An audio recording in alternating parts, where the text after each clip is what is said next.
Good morning, everyone. Thank you for your patience. We are going to start this pre-bid conference now. My name is Whistler Pierre Lewis, and I'm the Public Works Director for the City of North Miami. Welcome to the city. For all of you contractors that want to submit a bid for our Winston Water Plant Reliability Improvements Project. Some of you are familiar faces, have submitted bid or actually worked on the prior phases for this project. Just to give you a little background, this is a 9.3 MGD water plant. It was built in the 1960s. There have been very minimal structural improvements or major structural improvements over the course of those 50 years. We did complete 2 phases. One is a well redevelopment and a filter project maybe 5 years ago. We have our consulting engineer here. The engineer of record is Hazen and Sawyer. They designed the prior phases, and they're also serving as our construction management consultant. George Brown is the engineer of record, and he will give you more details about the project, and I will pass it over to him now. Thank you, Whistler. Thank you.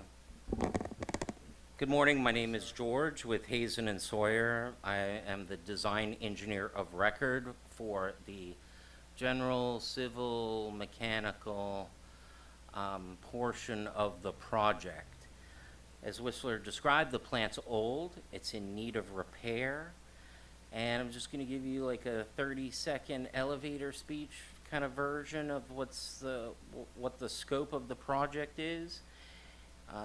It's basically replacement of a bunch of parts of the plant and rehab of certain elements.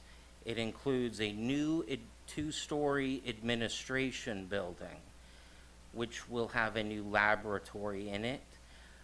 There's going to be an electrical room within that new administration building, and all the power is going to feed out of there to the rest of the plant. There's going to be a new chemical storage and feed system.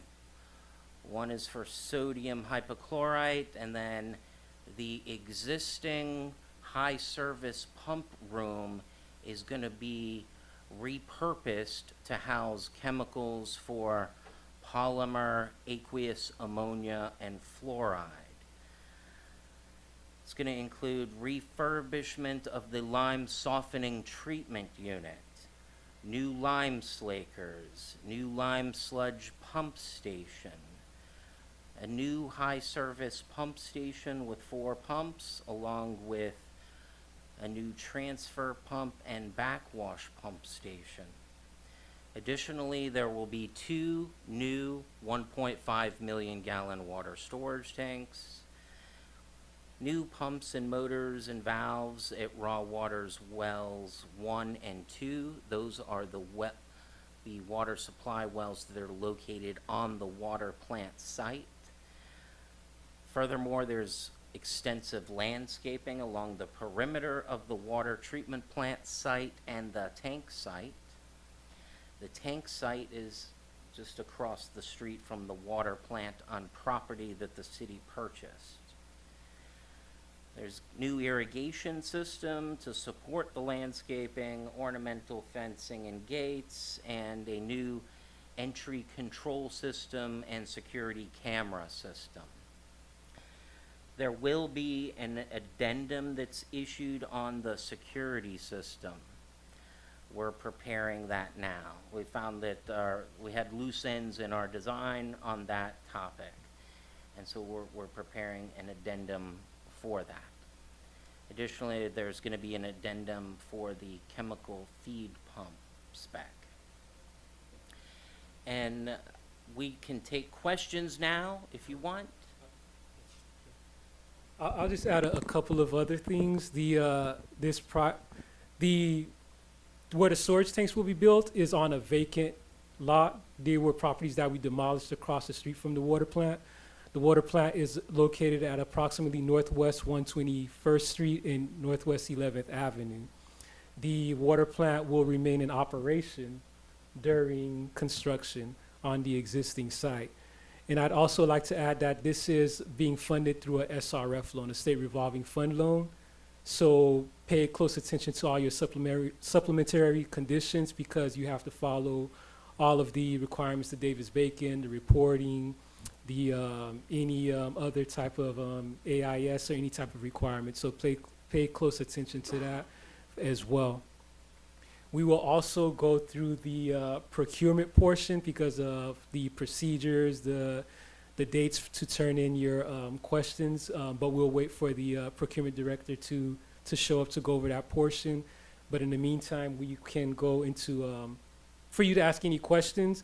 Those questions, we prefer that they're submitted in writing, especially if it's very technical, if you're asking to substitute some material already or anything like that. But if it's something that's general that we can answer now, we will answer it, and we'll answer all of the questions in writing. And based on discussion with the chief of the procurement department, all the official responses are only going to be in writing. So submit written questions through the procurement department procedures, and those will be official responses. So anything said today, it's just, non-official, okay? And we're gonna go to the water treatment plant site and just walk the project from, how the water gets into the plant and just through the process. And so there'll be an opportunity to ask questions there too, but again, everything is not, any response is unofficial, and if it's anything more complicated than is the sky blue, it's kind of hard to answer without spending time thinking. The city's budget, do you have, are you guys gonna issue that as an addendum or something? Okay, so I don't even remember what's in our cost estimate. So I don't wanna make up a number from my poor memory. But it's, it's in the 20, 30, $40 million range. Yeah. So the city will issue an addendum with the answer to that question, okay? Yes. There is an attachment in the document, the bidding documents, that includes all of the engineer obtained permits. We took the building department all the way, we're on the 99th percentile completion status of building department permit. Basically, all you have to do is walk into the building department and say, I'm here to sign documents and hand you a check and get the building permit. Yes, sir.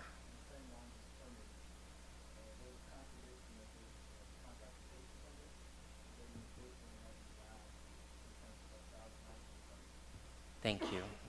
We'll, if we need to issue a correction, we will. So the intent is that the contractor pays for the permit and then is reimbursed through the allowance.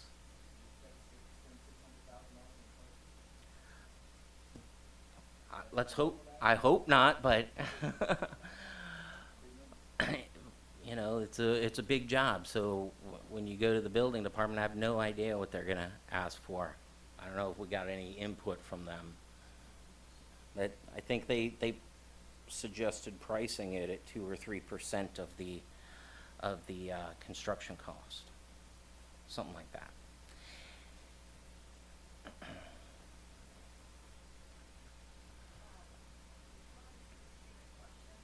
Oh yes, I'm sorry. I will repeat the questions. Sorry. So Greg Williams asked, hey, what's the status of the, there's a conflict in the documents potentially relative to the contract documents say the contractor's gonna pay for the permit, but then there's an allowance in the bid form. And I believe our response was, well, we will issue an addendum if there needs to be a correction, but the intent is that the contractor pays for the permits and then is reimbursed through the allowance. And there was a question relative to the permit status, and the response was that there's an attachment in the contract documents that includes all the engineer-acquired permits, and relative to the building department, it's 99% complete. The contractor should essentially just need to go in there and say, I'm here to pick up the permit, and submit whatever paperwork the building department requires you to, and then pay for the permit fee. And the cost, there was a question relative to the cost estimate, and the city will issue an addendum that includes the engineer's opinion of probable construction cost. And Alberto is here with the purchasing department. Do you want to add anything, Alberto? Sure, when you're finished. Okay, if there's any additional technical questions I can field, we're happy to take them.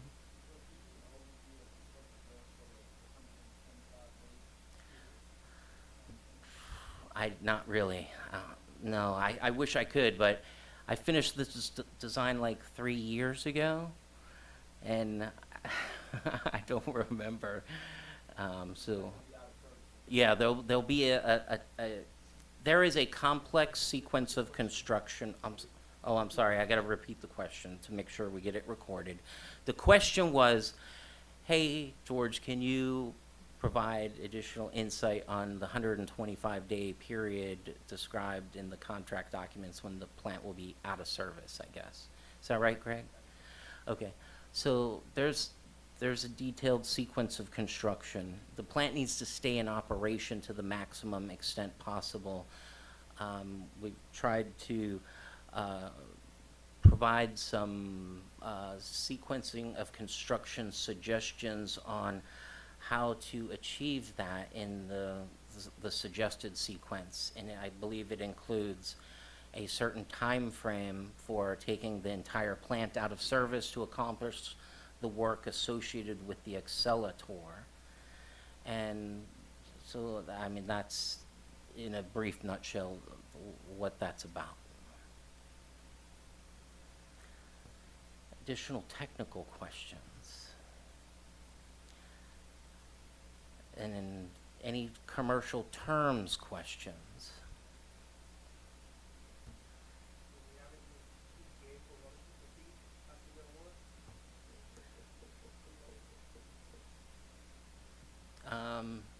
I think that that's generally always a negotiated date, and there's no definition of like within 2 weeks of an executed contract or anything like that. So we'll work together as a team once a contract is executed for issuing a notice to proceed. Greg.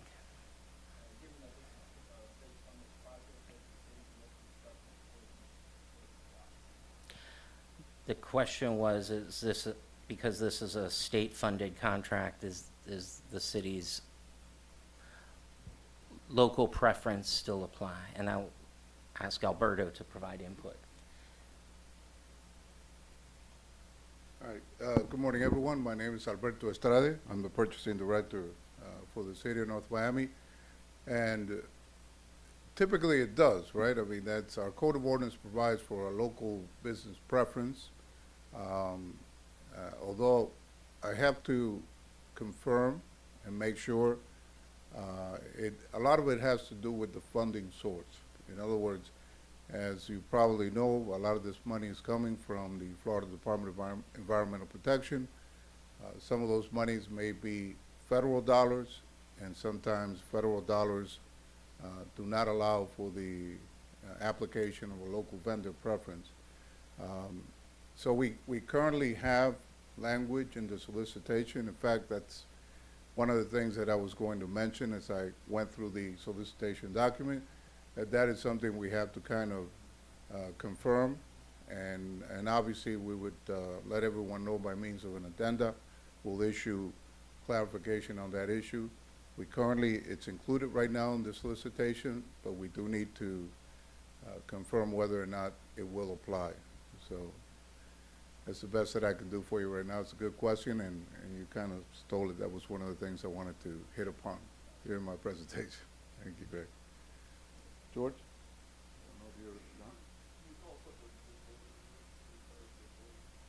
I'm sorry? In the solicitation document, in the bid form itself, and I believe the bid form is Appendix A, I believe, let me.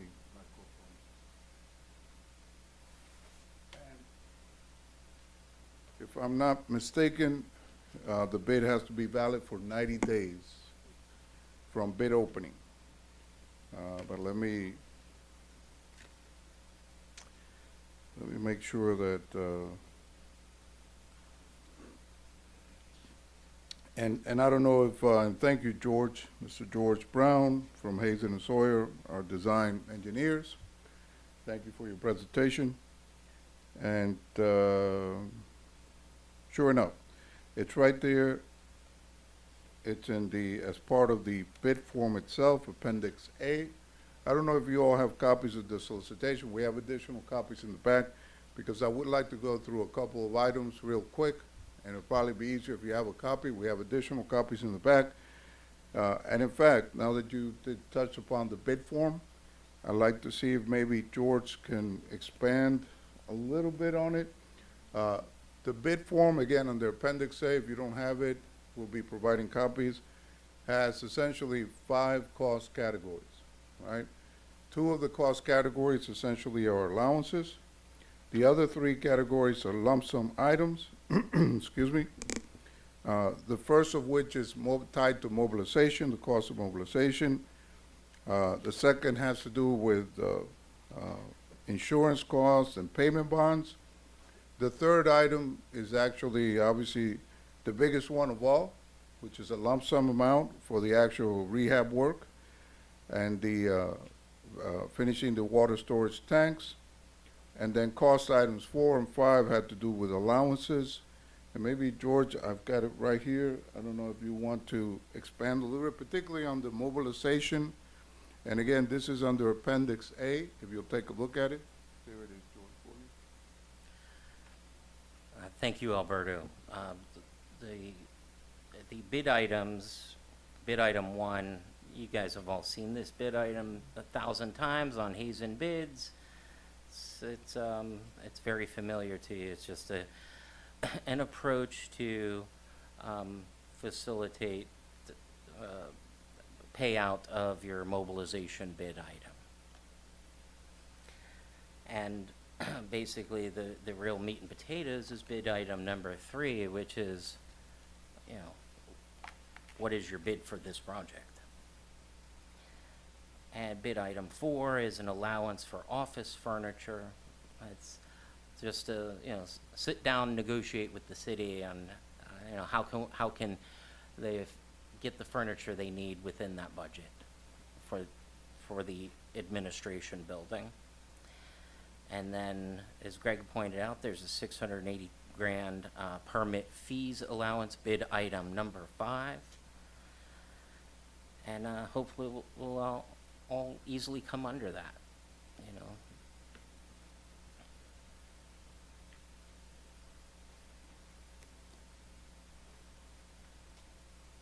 Okay, any other questions before I just kind of go through this real quick in terms of the solicitation requirements? Okay. So let me just kind of go through this real quick.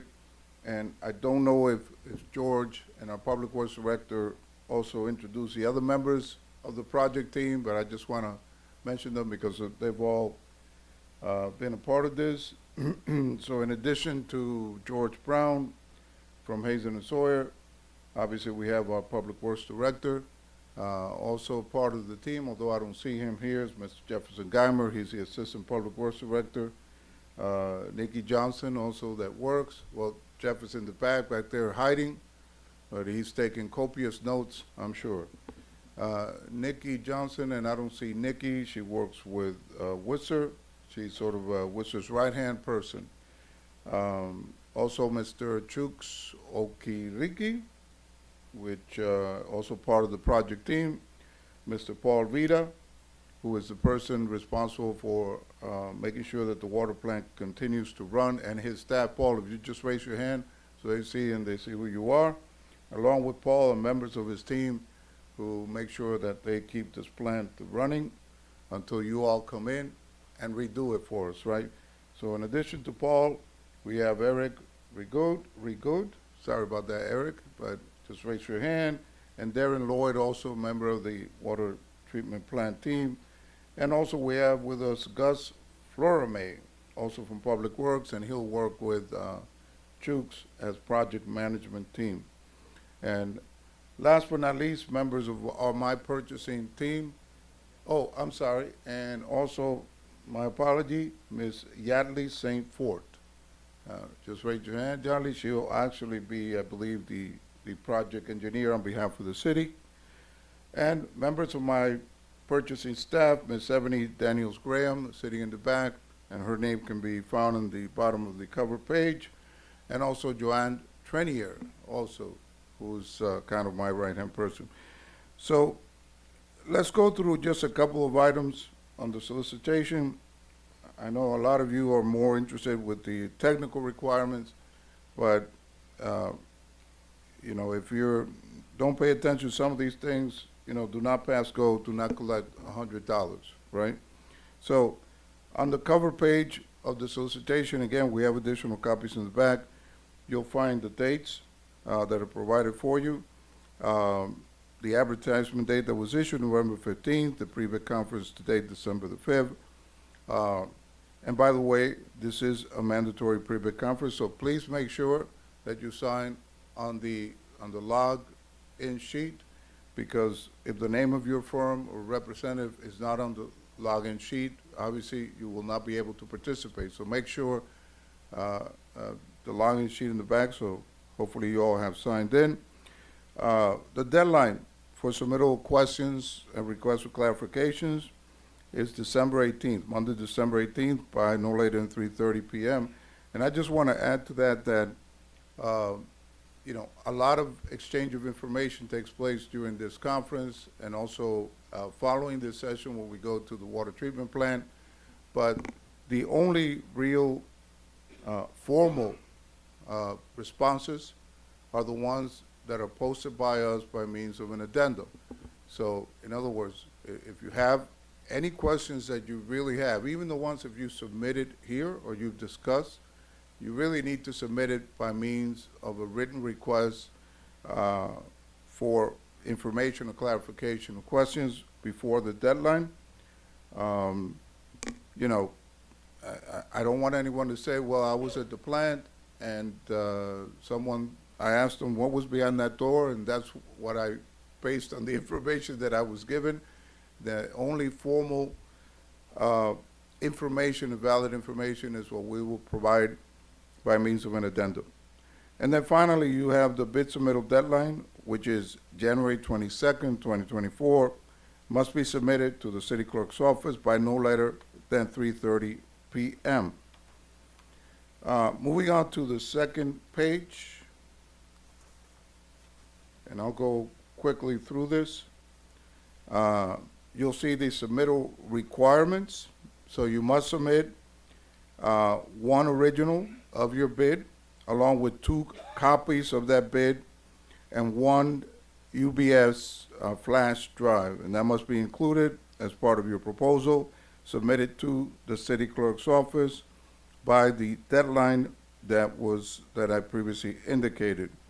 I'm sure it's probably, maybe George already mentioned it, but your bid must be accompanied by a bid bond, a 5% bid bond, and award of this contract will also require 100% payment and performance bonds, and that's all included there on the second page.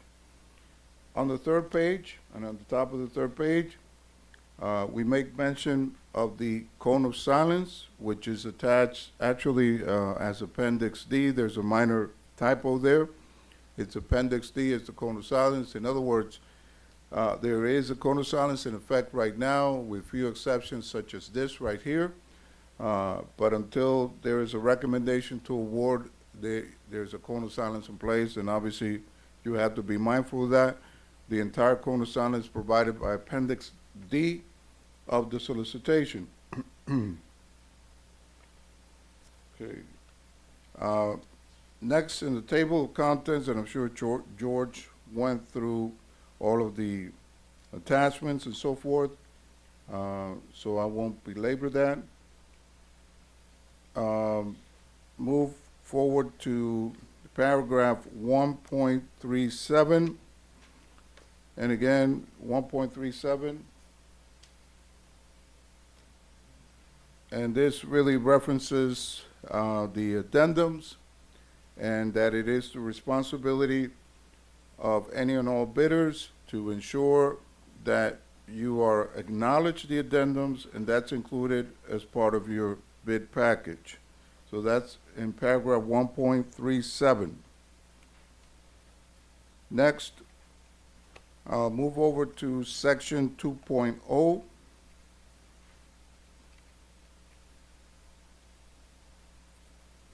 And under section 2.0, on the top on 2.1, there's a general description of the project. And I'm sure, again, George probably went through some of this information with regards to the work that's involved.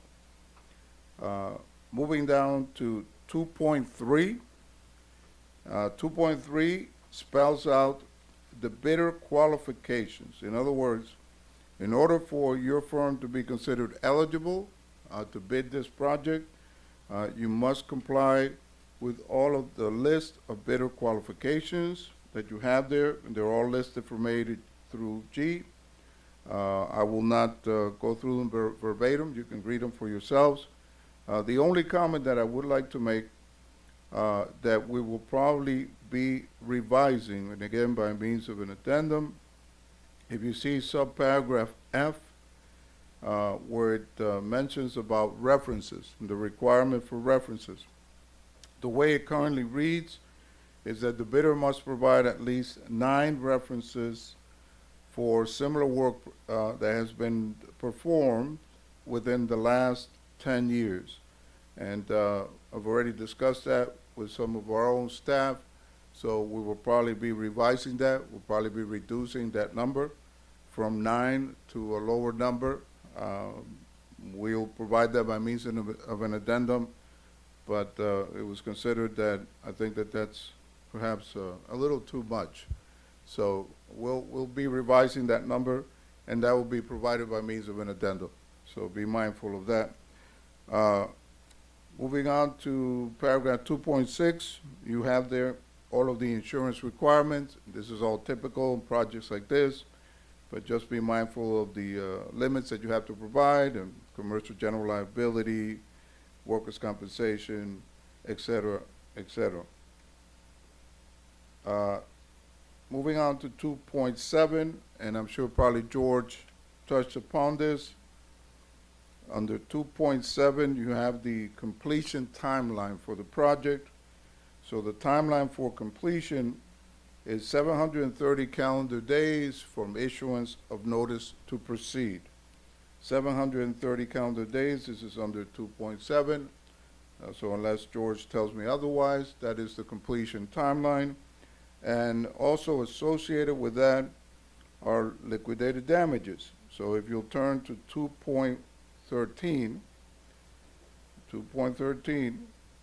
it describes obviously the amount of liquidated damages that you will be subject to for any delays. And I'll just read it right here. Bidders are placed on notice. Failure to achieve completion within the aforementioned 730 days shall authorize the city to charge and deduct from the contract amount owed to the bidder a daily amount of $1,350. So that is the liquidated damages that's included here for any delays, $1,350 a day. Okay, moving forward to section 2.15. If there's any questions, please feel free to raise your hands. Yes. If you could just let me know your name and the firm that you represent. My name is Juan Gonzalez with Cardinal Contractors. Cardinal Contractors, okay. The question is about retainage.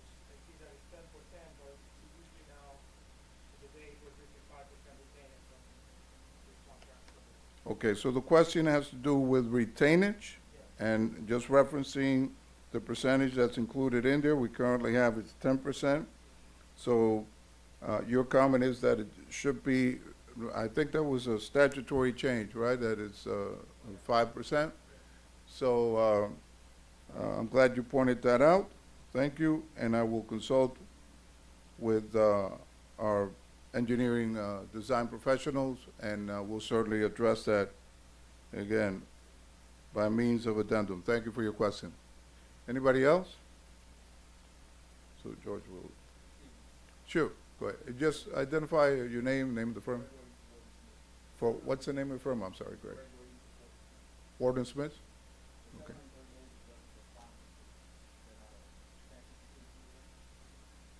Okay, so the question is the 730 days tied to final completion or substantial completion? And let me see what we've got here. George, if you want to chime in, but let me, I let don't me, remember what's in the document. okay. The way it's written right now in our solicitation, Greg, and certainly we'll, again, these are good questions. We'll make sure confirm whether it's tied to final or substantial. But right now, the way it's written, it's tied to final completion. So it's 730 to final. It's beyond substantial, right? So it's a final completion. So I don't know. I think what we'll do is we'll check, perhaps somewhere in the specifications. Maybe if it's tied to substantial, we can also clarify that by means of an addendum. But I appreciate that, and I'll make a note of that.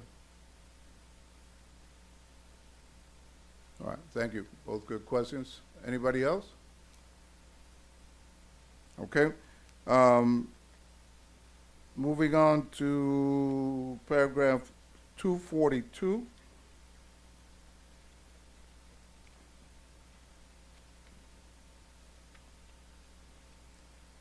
And if you'll notice, right above paragraph 242 is the, under 241 is, in the previous question that was discussed about the local business preference, which is again, another item that we'll circle back and confirm and verify, again, by means of an addenda. But 242, again, has to do with submittal of questions and requests for clarifications. And all of your questions or requests for clarification have to be addressed to the purchasing department, right? Not to the design engineers or the public works department or the plant folks. Please make sure that your questions are addressed to the purchasing department. Our email address is right there under 2.42. And we would appreciate it in your questions or requests for clarification that you reference, that you cite this IFB, the title of the IFB, and simply makes sure that we can, catalog them all under the same categories and under the same file to answer. And again, be mindful of the deadline. December 18th is the deadline for submittal of questions or requests for clarification. Okay? Then moving forward,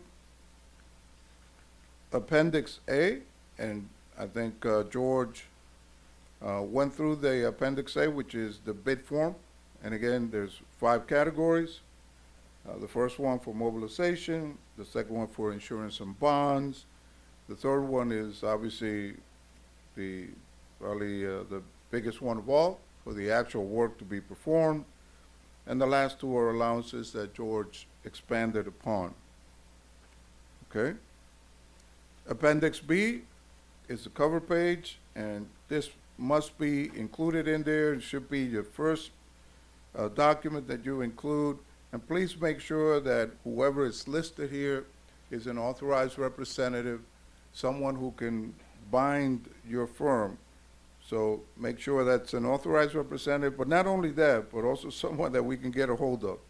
Sometimes you'd be surprised that companies will list the name of someone and who is, someone maybe higher up in the company, and we can never get a hold of them, and that's not a good thing, right? So make sure it's someone who can speak on and certainly bind the firm on behalf of the firm, but it's also someone that's available and reachable, because that could work against you if we're not able to reach them. Appendix C simply provides sort of a checklist of documents. Um, You know, we add a caveat that that is not all-inclusive. We're providing just a checklist of information for you, but it's really incumbent upon you to make sure that you submit in your bid documents everything that is required to be submitted. So that checklist is just really kind of a point of reference, but it's your responsibility to make sure that your bid is submitted with, includes all the information that it's required to be submitted. And last but not least, Appendix D, which I mentioned earlier before, and that has to do with the cone of silence. You could read it for yourselves. If you have any questions about the cone of silence also, you can submit it to our office. So that's generally sort of the solicitation requirements. I think the next thing that we're probably going to be doing now is going over to the plant. So sort of a walkthrough with George, and I believe some of his colleagues are here also to walk you through that. I also think that there was a map, kind of recommendation where you could park over there, I believe, right? That's been provided to all of you. So if there are no other questions right now, is there any other questions before we make our way over there having to do with the solicitation requirements, or the scope of the work itself, anything at all? Okay, and the sign-in sheet, everybody signed in, right? Okay, George, you want to say any final words or before? Yeah. Just one item about parking. Right. The map has, there's two maps. One shows the site address for the water plant. The other shows parking around the water plant. Oh, yes, George, go ahead. I thought I spoke in a loud enough voice. The second map shows the parking around the site. Please try to meet the city's expectations. They're parking at those locations. It's residential, and if we park all over the place, people get angry. So that's all. Thank you. Yes, sir.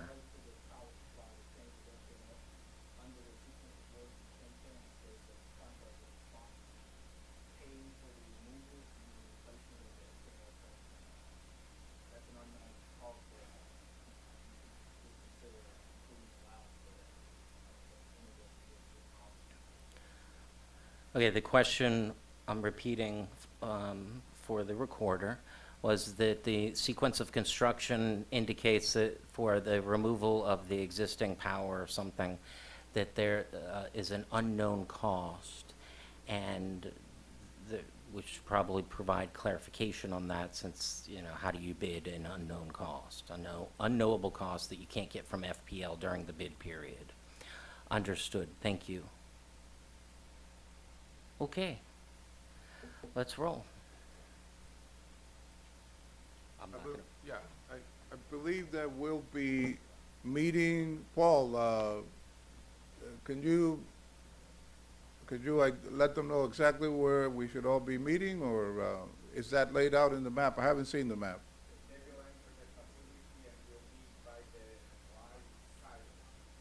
What, by which side? By the lime silo. That's what we're meeting, hopefully, in, let's say, maybe about 20 minutes, right? 20 minutes or so. And I don't know if the Public Works Director would like to add something. You're very quiet today, Mr. Director. I spoke all before you showed up. I missed it. All right, thank you all. We'll see you there in about 20 minutes. Thank you all for coming.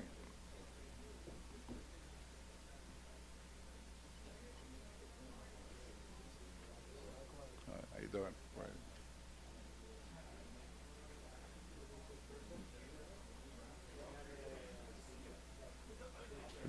You see it stopped? What's it? I can't. Did it stop? It says pause. Pause. All right. Well, how do we end it? Stop.